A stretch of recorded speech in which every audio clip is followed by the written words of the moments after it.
entrevistados proponen en la siguiente nota cuáles son las medidas que deben adoptarse para mejorar la administración de justicia. Escuchemos sus sugerencias. Terminar con la incertidumbre que se vive en la función judicial debe ser la prioridad, según lo expresó la doctora María Leonor Jiménez. Realmente esos cambios de jueces que quieren dar, de hecho ya se han dado en esta corte. Se vienen dando y de la manera más improvisada. Lo que sí debe hacerse es una reevaluación del personal, una evaluación que está concebida también en el Código Orgánico de la Función Judicial. ¿Quiénes somos? ¿Qué hacemos? ¿Cuánto hacemos? Pero sin ninguna intencionalidad política, porque detrás de esto puede haber lo que quieren es librarse más bien de los jueces que aún mantenemos criterios independientes. Las soluciones para el doctor Byron López solo pueden salir como producto de un análisis muy serio. Abarcando muchos aspectos, lo logístico, la capacitación de los jueces, las reformas legales, el aumento de sueldo de los jueces, etcétera, etcétera, para pensarse en un cambio en verdad radical. Considerando que la justicia es un tema muy sensible, el doctor Fernando Yávar precisa. Y lo mejor que puede darse, ya sea en este escenario, que es un escenario netamente político, o en el escenario diagramado en la Constitución, es hacerlo mediante una forma organizada y técnica. El juez segundo de Garantías Penales, doctor Luis Santana, sostiene que el problema de la tan comentada inseguridad no se solucionará con reformas constitucionales, que entre otras cosas apuntan al endurecimiento de penas. El tema de la seguridad cruza por atender lo que dice la Constitución, el derecho al buen vivir de sus ciudadanos. En el momento que haya una práctica efectiva del derecho al buen vivir que contiene la Constitución, bajarán los índices delincuenciales. Porque la delincuencia tampoco es que va a desaparecer. La delincuencia es consustancial a la existencia humana. Los funcionarios judiciales insisten en la necesidad de dotarlos de mayores recursos. Mucha inversión en tecnología, también mucha capacitación. No es cuestión de las leyes aquí cambian, señor, mudan como las cigarras. Definitivamente el antecedente que dio lugar o que dio paso a esta consulta popular fue la inseguridad. El detonante que marcó fue la inseguridad. Secuestros express, asaltos, homicidios, etcétera, etcétera, etcétera, a lo largo y ancho del país, no solo Guayaquil. Pero resulta que ahora, curiosamente, dentro de la consulta popular, no curiosamente, no tengo por qué calificarlo, encontramos que no existe consulta o pregunta respecto al sicariato ni al secuestro express. ¿Cómo calificaría aquello, doctor? Bueno, yo pienso que esas consultas técnicas, así como el asunto del enriquecimiento ilícito privado, no deberían de ser materia de una consulta. Para eso está el legislador. El legislador es el que tiene que, primero, proponer ante el país, a través de foros, de talleres, etcétera, qué reformas deben hacerse en el Código Penal y en el Código de Procedimiento Penal. Y luego hacer la reforma, porque esto requiere, una reforma legal, requiere de una técnica jurídica, que el gran público no está en condiciones de darla.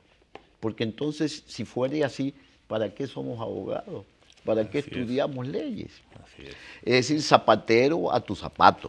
Tenemos que dejar paso a la especialidad. Entonces, esas consultas así genéricas, en el aire, son consultas que pueden llevar a extremos muy peligrosos al país.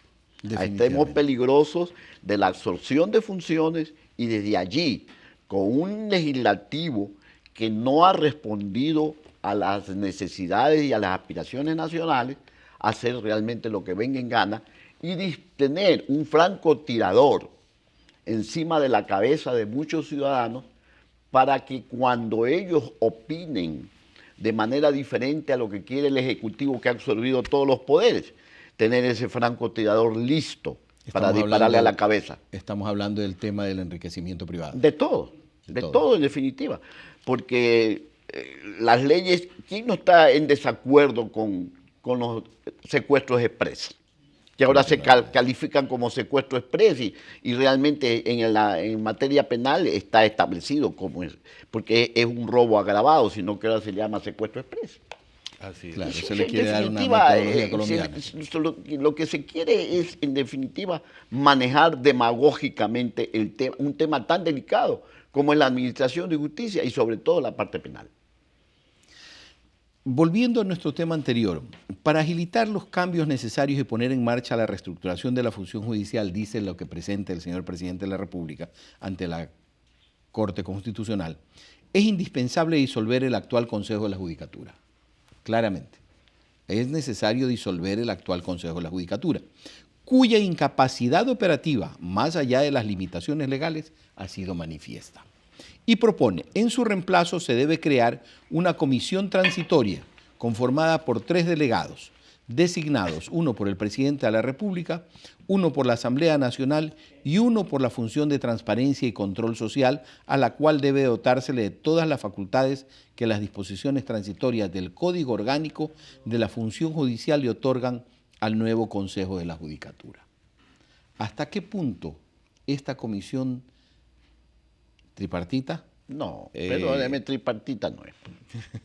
Es una comisión solamente del Ejecutivo, porque el Legislativo va a hacer lo que el Ejecutivo quiera, o va a designar a la persona que el Ejecutivo quiera. La comisión esa de transparencia igual. Entonces yo pregunto, ¿para qué crearon la quinta función del Estado?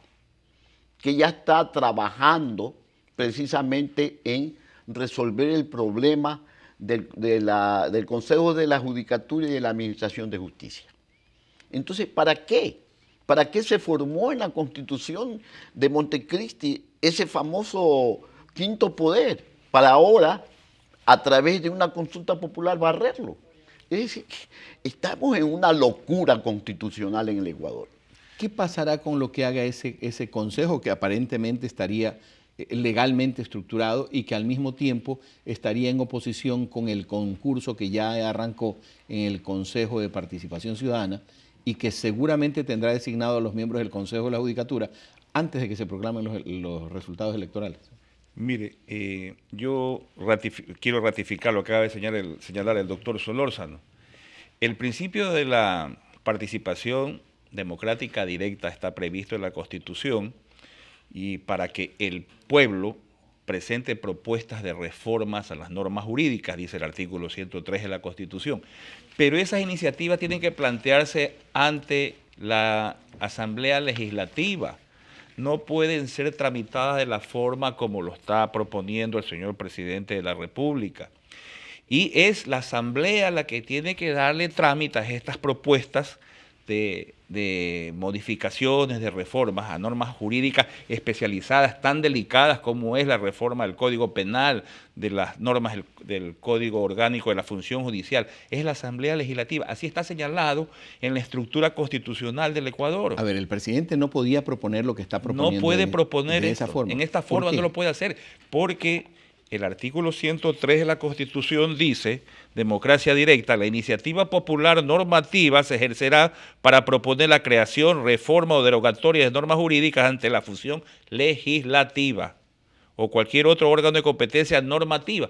El presidente de la República no es un órgano de competencia normativa. Y entonces la Asamblea tiene un término para tratar esas propuestas normativas. Pero el presidente sí puede proponer reformas. Puede hacerlo, pero ante la función legislativa. No directamente a... No de esa manera como lo está haciendo, porque está afectando la estructura del Estado. Pero el artículo 441, si no me equivoco, de la Constitución permite que el presidente mande consultas. Mande consulta en tanto en cuanto, y lo tengo aquí, el 441. No viole los preceptos constitucionales, ni la estructura misma del Estado. Que no se violen los derechos constitucionales ni las estructuras del Estado. Porque cuando se trata de modificar la Constitución en esos campos, hay que acudir al procedimiento que está en el artículo 444 de la Constitución. Dice el 441, la enmienda de uno o varios artículos de la Constitución que no altere su estructura fundamental o el carácter y elementos constitutivos del Estado, que no establezca restricciones a los derechos y garantías o que no modifique el procedimiento de reforma de la Constitución, se realizará mediante referéndum solicitado por el presidente, pero en tanto en cuanto cumpla con todos estos requisitos que están siendo incumplidos. Si quiere irse a una reforma de la estructura de la Constitución, es decir, que se convierta al presidente en que se modifique el periodo de la presidencial a 10 años, por ejemplo. Eso no podría consultarse por este medio, sino tendría que convocarse a una asamblea constituyente, que es el procedimiento que señala el artículo 444 de la Constitución. Entonces, doctor, estando ante una, conforme indica el doctor Alvear, estando ante una evidente transgresión a la normativa legal, no podemos decir ante un hecho ilícito, porque no podemos calificarlo, no somos jueces, ante una aparente transgresión de la normativa constitucional, ¿qué debe pasar? Bueno, el asunto es muy claro, como dice el doctor Alvear. La estructura del Estado no puede ser modificada mediante un referéndum. Y si hay un Consejo de Participación Ciudadana que la Constitución le ha dado las atribuciones que nombra el Consejo de la Judicatura, la pregunta indudablemente destruye el Consejo de Participación Ciudadana, destruye una institución establecida por la Constitución Política del Estado. Eso es totalmente inconstitucional. Es que, mire, para mí el problema del presidente de la República, y yo sí lo quiero enfocar de una manera directa, es que él no conoce ciencia del Estado. Y seguramente alguien le sopla por ahí alguna cosa y enseguida la toma porque la personalidad de él es de absorber y él cree que seguramente él es la única persona capaz de resolver los problemas del país. Fíjese usted, cuando el auge de la delincuencia llegó a grados extremos, dice, me voy a poner a estudiar para resolver los problemas del auge de la delincuencia. Perdóneme, entonces quiere decir que este señor tiene que entrar en todos los temas del país, no hay especialidad, los juristas no existen. Pero eso denotaría más bien buena intención. No, pero una cosa es buena intención y otra cosa es ir más allá de las buenas intenciones y creer que es la única persona que puede resolver las cosas. Entonces, esa es una equivocación de fondo. No es que yo lo hago por criticar y criticar solamente al gobierno, pero tiene una equivocación de fondo. De fondo, así es. Él tiene que ser respetuoso. El primer ciudadano de la República tiene que ser el más respetuoso de la normatividad jurídica existente en el país. No puede ser que el presidente de la República sea el que constantemente sea un violador de la Constitución. ¿Se estaría rompiendo la normativa legal entonces, doctor Alvear? La Constitución, claramente. Pero como bien señala el doctor Solórzano, no es la primera vez que se rompe la Constitución en este régimen. La Constitución nueva. Comenzando por el tema de que se le prestó se le obligó al Seguro Social a comprar bonos del Estado cuando la Constitución señalaba que había que crear una entidad financiera que maneje esos recursos, que no estaba creada. ¿Y el congresillo? El congresillo. El congresillo fue una clarísima violación constitucional, porque el pueblo ecuatoriano le dio atribuciones a la Asamblea Constituyente para que reforme la Constitución, pero no para que nombre un congresillo. ¿A dónde está esa atribución que le dio el pueblo?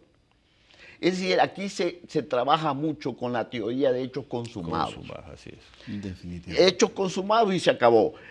Se viola la Constitución, pero ya son hechos consumados. Manos arriba y aceptar los hechos consumados. Y a continuar. Hacemos una última pausa en Mesa de Análisis en la Actualidad y regresamos con las conclusiones de este programa.